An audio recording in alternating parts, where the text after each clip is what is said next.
dan orang untuk mendapatkan harga yang kompetitif dan produk yang beragam dari berbagai sumber. Jadi tahu, Tokopedia berkomitmen untuk bisa menciptakan sebuah pengalaman baru dan terbaik bagi para customer dalam pembelian bahan baku. Kita bisa sebut bahwa cara tradisional atau konvensional atau namanya kita sebut sebagai cara offline, kita transformasikan menjadi proses digital atau online yang pastinya prosesnya akan menjadi lebih mudah dan lebih cepat. Tokopedia bisa diakses oleh siapapun dan pendaftarannya gratis. Hanya cukup melampirkan dokumen mandatory tertentu di Tokopedia. Selain website, Tokopedia juga dengan teknologinya, dengan tentu memperhatikan secara sustainability untuk meningkatkan daya saing Indonesia untuk mengurangi juga importasi produk. Tentu ketergantungan terhadap negara lain tidak begitu baik, mengingat dengan kelihatan saat pandemi ini, di mana semua negara akan mementingkan kebutuhan negeri sendiri. Dan apalagi terjadinya lockdown, PSBB, nah itu membuat satu keterhambatan. Untuk itu, kemandirian nasional itu sangat penting. Nah, ini adalah posisi Chandra Asri yang terus semangat untuk mendapat mengisi kekosongan tersebut. Nah, agenda kita hari ini, Bapak Ibu sekalian, yang saya hormati, walaupun dalam kondisi webinar, pertama tadi sudah ada overview mengenai Chandra Asri, kemudian tadi secara video, dan mudah-mudahan mendapatkan insight baru bahwa bagaimana posisi Chandra Asri dapat memenuhi kebutuhan Bapak Ibu sekalian. Yang kedua adalah tentu topik yang penting adalah bagaimana pertumbuhan petrokimia ke depan sampai 2025-2026 dengan skenario pre-COVID dan bagaimana challenge-nya pada saat COVID. Kemudian tadi bagaimana kita meningkatkan produk portfolio, kita lebih banyak juga memproduksi produk-produk yang high value added grade, yang durable grade, area infrastructure maupun food packaging. Nah, yang terakhir tentu ada sustainability action, di mana saat terakhir ini banyak plastik sepertinya menjadi hal yang sepertinya menjadi salah misperception, salah image itu pada sebetulnya kita tahu plastik itu adalah penyelamat, higienis dan kemudian ringan dan murah untuk Indonesia maupun negara lain. Tapi memang challenge-nya adalah bagaimana memperbaiki waste management. Baik, saya langsung saja di overview singkat Chandra Asri bagi kawan-kawan yang barangkali belum tahu persis mengenai Chandra Asri itu bagaimana. Nah, Chandra Asri adalah satu-satunya industri terintegrasi di Indonesia yang ada lokasinya ada di Cilegon, sebelah barat. Kalau ingat ada lagu itu dari Anyer ya, dari Anyer sampai Panarukan. Nah, itu adalah kita posisinya di paling barat. Kita adalah Chandra Asri sebagai market leader dan kemudian yang sangat atraktif baik dari Indonesia dan kemudian juga di Indonesia market. Jadi kita cukup berpengaruh. Kemudian Chandra Asri ini disupport oleh dari Temasek Group yang kita tahu perusahaan yang sudah mapan dan lama sebagai founder daripada Chandra Asri ini, dan juga ada SCG dari Thailand merupakan shareholder yang mendukung kita di operation. Kemudian Chandra Asri ini memiliki posisi sebagai objek vital nasional karena pengaruhnya sangat penting. Pertama karena menyangkut kebutuhan banyak industri yang terhilir maupun juga pendapatan pemerintah yang terkait dengan keringanan pajak. Kemudian juga tentu kita dalam terakhir ini banyak melakukan ekspansi sejak 5 tahun terakhir, baik dari sisi upstream, midstream, dan downstream. Kemudian juga saat ini kita juga berhasil juga melakukan joint venture dengan Michelin, yaitu kita menghilirisasikan produk C4 kita, butadiene kita menjadi SPR. Nah, ini jadi hal-hal yang menjadi benefit daripada Chandra Asri adalah continuity supply dengan adanya integration, kemudian production-nya sangat kompetitif, kita sebut dengan low production cost, kemudian juga tentu dengan hubungan yang cukup panjang dan sudah lama dan sudah akrab ya dengan langganan Barangkali kawan-kawan juga kenal saya, juga ada sebagian besar juga kenal saya pada waktu banyak di marketing maupun di technical service. Kemudian juga distribution network juga terjaga dengan baik untuk memastikan segera cepat waktu, timely delivery dengan cost yang efektif. Kemudian tentu banyak proyek-proyek yang ke depan yang saat ini di dalam pipeline yang mudah-mudahan bisa terrealisasi sesuai dengan waktunya. 28 tahun rekodnya Chandra Asri, maka 2019 yang lalu kita telah startup dengan new plan, baik polyethylene, kemudian juga ada penambahan pipeline baru yaitu MTBE dan Kutenwa. Dan kemudian tentu kawan-kawan ingin tahu juga bagaimana next Chandra Asri. Nah, Chandra Asri sudah memiliki rencana yang kuat untuk membangun new complex, kita sebut dengan CAP2, Chandra Asri Perkasa, yang investasinya yang sangat luar biasa, mega project dengan investasi lebih dari 5 miliar US dollar. Nah, bagaimana productionnya kita ini terintegrasi ke bawah? Kita lihat di sini, Bapak sekalian, bahwa untuk mencapai satu produksi yang saat ini Bapak Ibu produksi atau beli sebagai produk akhir, itu adalah berawal dari proses yang cukup panjang. Pertama adalah tentu bahan baku yang kita pakai ini adalah nafta. Nafta itu adalah sekitar 11-15% saja dari proses refinery. Jadi refinery biasanya itu produksi paling besar itu jet fuel, BBM, dan lain-lain. Nah, ini 15% ini adalah byproduct. Byproductnya itu ada nafta, ada aspal. Nah, si byproduct ini daripada dibakar, nah ini ditambahkan value material, kemudian kita proseslah di unit cracker. Jadi naftanya saat ini masih kita import karena memang local capacity-nya tidak cukup. Produk ini kita impor, kemudian kita proses di cracker kita menjadikan ethylene, propylene, pygas, dan lixipo. Nah, dari 4 material inti ini kita sudah hilirisasikan menjadi material polimer, baik polyethylene, polypropylene, styrene monomer, kemudian lixipornya sudah hilirisasi sampai ke SPR, MTBE, dan Kutenwa. Yang masih belum terhilirisasi adalah pyrolysis gasoline. Nah, ini biasanya ujungnya itu akan diproduksi itu menjadi BTX. Nah, ini adalah benefit daripada Chandra Asri dapat mengembangkan industri petrokimia secara lengkap. Kita tahu juga bahan baku obat seperti hanya paracetamol dan lain-lain juga ujungnya adalah dari petrochemical, yaitu dari pygas itu menjadi BTX, jadi bensin, solvent, silane. Jadi B-nya itu bensinnya itu adalah menjadi bahan baku obat-obatan maupun yang lain.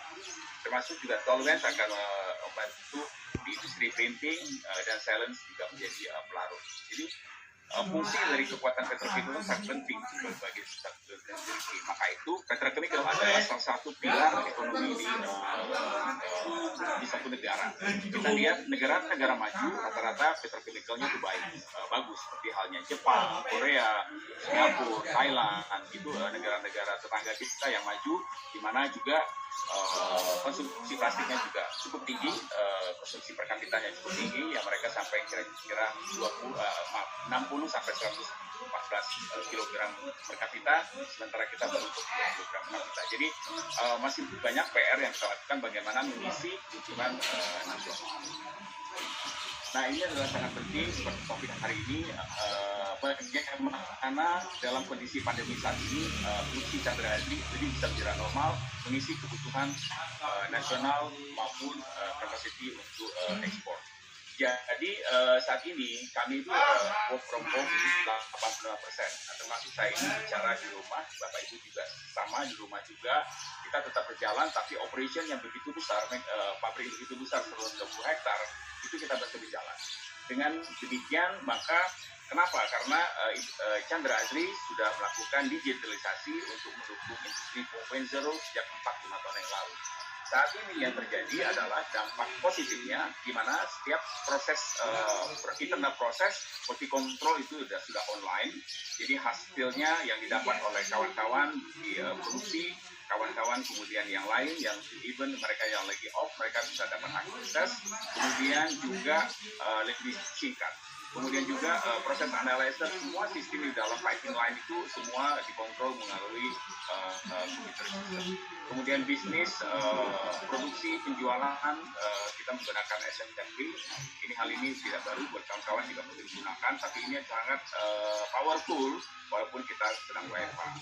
Nah, yang satu lagi adalah yang sangat penting adalah automatic control system. Nah, ini ibaratnya kita naik pesawat. Kalau pesawat sudah bagus, sudah di kondisi stabil, maka dia bisa autopilot. Nah, sama dengan ini juga sama. Jadi kalau semua sudah stabil, bagus, maka dia bisa di-set atau ACS ini menghasilkan produksi yang lebih konsisten, kemudian juga lebih efisien dan tidak tersentuh oleh kontrol oleh manusia. Jadi dia kecuali orang itu ada di posisi pada saat startup, kemudian ada emergency. Selebihnya sudah bagus, dia akan adjust sendiri.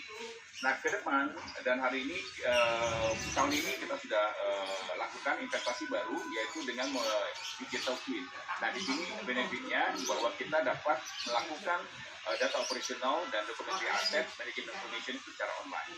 Karena itu walaupun saya di rumah, saya tetap masih bisa real time monitoring melalui mobile, smartphone. Jadi kondisi plant kita masih bisa ketahui dimanapun kita berada. Nah, ini adalah benefit Bapak Ibu sekalian. Kalaupun pabrik-pabrik Bapak Ibu sekalian untuk melakukan digitalization, ada cost tapi impact-nya besar. Oke, bagaimana perspektif kita tersedia di depan?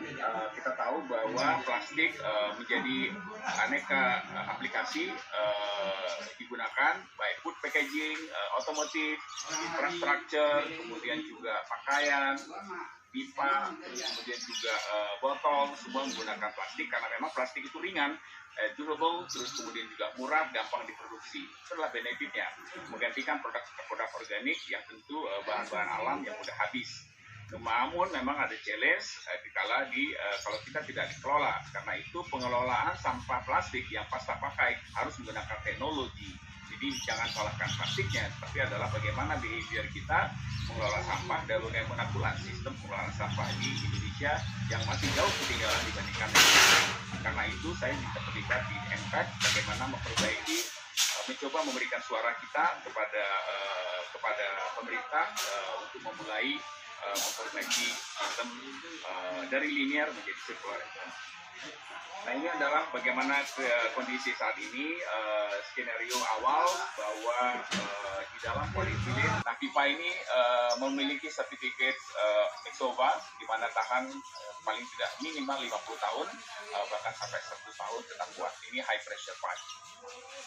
Di mana aplikasi ini selain the high pressure pipe itu juga digunakan untuk aplikasi gas pipa yang dimana keunggulannya tentu adalah ketahanan terhadap tekanan tinggi, yaitu excellent stress cracking resistance terhadap hydrostatic low sagging. Nah, ini adalah kunci utama dan untuk membuat pipa yang baik, bagus dan tidak tebal tipis.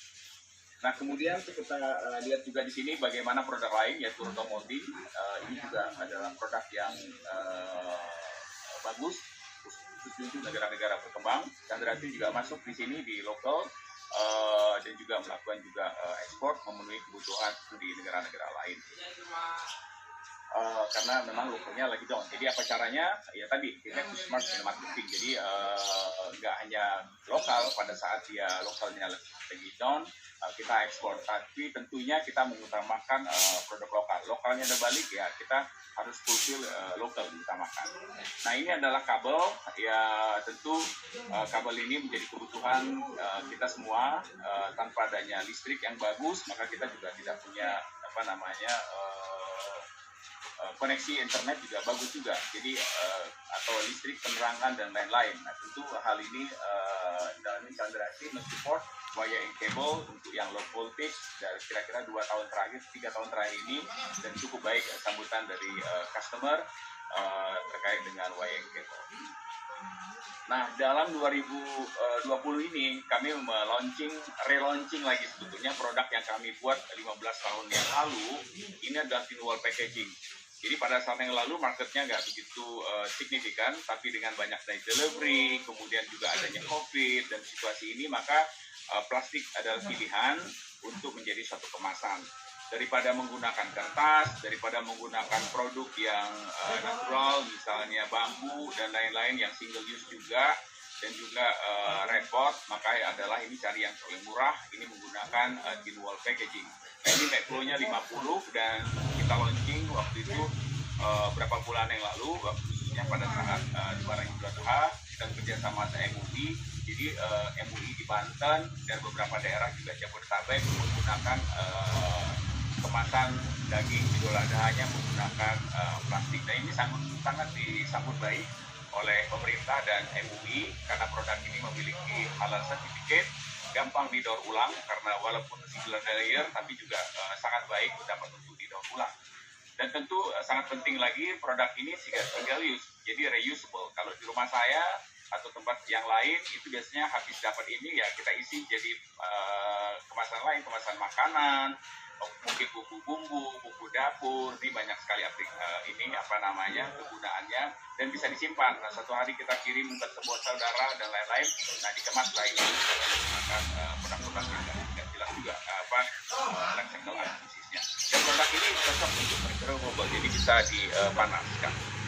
Nah, kemudian tadi saya sampaikan untuk mensupport kebutuhan tersebut kami menginvestasikan di kurang 320 juta US$ untuk pabrik ini juga disarat tadi sudah ada di video, dan ini memberikan devisa negara pengurangan hemat devisa, bahkan kita diekspor di kurang 8 triliun per tahun. Dan kemudian untuk gasoline booster kami kita punya pabrik baru, ini adalah pionir dengan investasi 114 juta, yaitu agar mengurangi emisi, naikkan oktan booster. Ini kapasitasnya cukup besar, 180.000 ton. Jadi karena kami harapkan ke depan Pertamina dapat meningkatkan kualitas produknya menggunakan MTBE sehingga nanti gas emission-nya akan lebih baik lagi buat Indonesia. Baik, ini adalah terkait dengan sustainability. Tadi kita sudah bicara mengenai produksi, ekonomi, prospek ke depan, sustainability. Di internal Chandra Asri kita selalu menjaga lingkungan dengan baik, tidak hanya dalam orientasinya produksi atau profit, tapi juga bagaimana menjaga lingkungan baik, memberikan kesejahteraan, share value kepada masyarakat, baik di lingkungan terdekat maupun daerah Banten, provinsinya, kemudian Cilegon dan Serang. Untuk itu dalam sustainability report yang kami berikan setiap tahun, kami menyampaikan bagaimana kami mengefisiensi energi. Tahun lalu kami dapat mengisi energi 3,1%, dan ini secara kilowatt sangat tinggi. Jadi sangat kita hitungnya itu mega. Jadi kalau seperti kapasitas asli over 200 mega jadi energi yang kita pakai. Jadi kalau 3% itu cukup signifikan. Nah, lingkungan investasi energinya turun 3%, ini baik, jadi dapat menurunkan juga emisi gas rumah kaca dibandingkan 4,8%. Kemudian kami continuously juga menanam mangrove sejak 2013. Kemudian kami membuat taman hati lebih kurang baru 1.500, tapi sekarang ini punya proyek 75.000 meter square. Kemudian champions kami, salah satu yang kami terus lakukan secara konsisten yaitu menginvestasikan aspal plastik menggunakan sampah plastik dari TPA. Kemudian internally kami juga memasang solar panel di warehouse kami. Jadi warehouse itu tidak menggunakan listrik dari PLN, tapi sudah menjadikan renewable energy dengan kapasitas lebih kurang 600 kWp. Dan sekarang lagi ditambah 400, sehingga nanti kami saat ini kami sudah memiliki forklift yang elektrik. Jadi listrik dari forklift ini menggunakan solar energy. Jadi all the new warehouse baru ini menggunakan energi dan menjadi green. Kemudian tentu walaupun dalam COVID kami tidak lepas terus mengembangkan portfolio untuk memenuhi kebutuhan Bapak Ibu sekalian, tidak hanya visual, tapi terakhir ini tentu kita ingat bagaimana kita melakukan memberikan model waste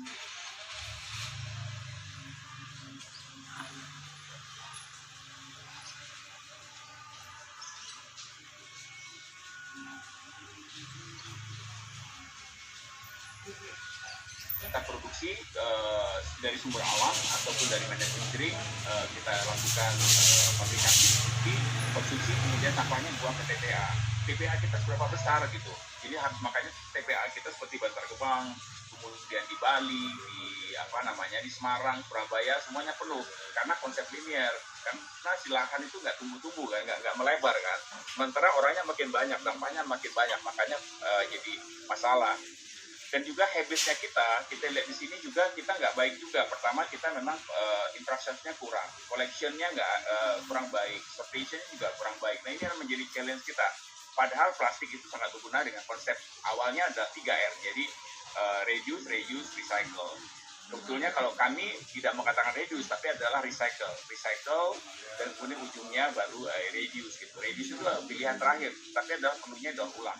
Karena itu kami mengenalkan bersama mengimplementasikan sesuai dengan konsep Eleta Karsur, kita sebut namanya linear economy yang sebelah kanan di sini, di mana produk itu ada recycling utamakan, kita kumpulkan, kita pilah, recycling, kemudian nanti dikonsumsi dan dipakai ulang.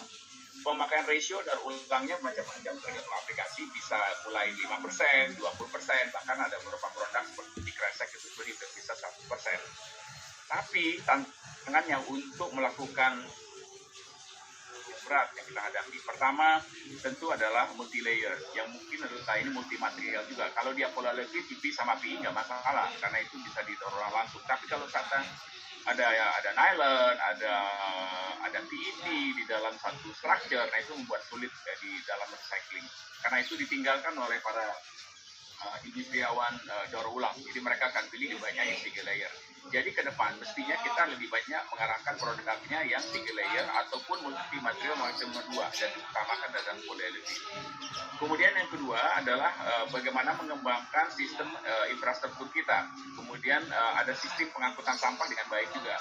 Jadi jangan sampai juga masyarakat sudah memilah, tetapi waktu ngangkut di truk itu dicampur kembali, jadi useless jadinya. Jadi udah wastingnya 2 kali.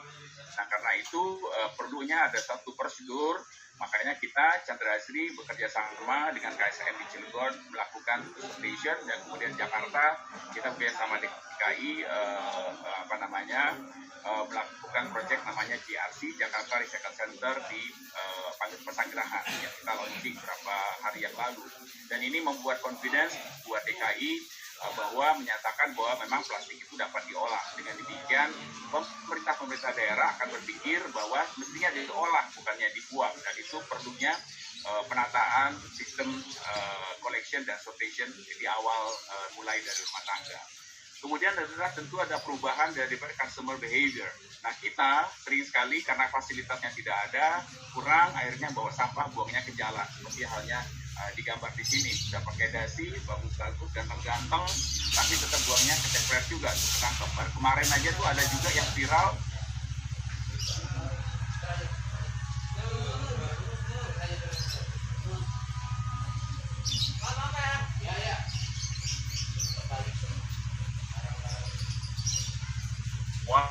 Nah, tugas kita bersama untuk bagaimana meredesain produk kita sehingga mudah didaur ulang.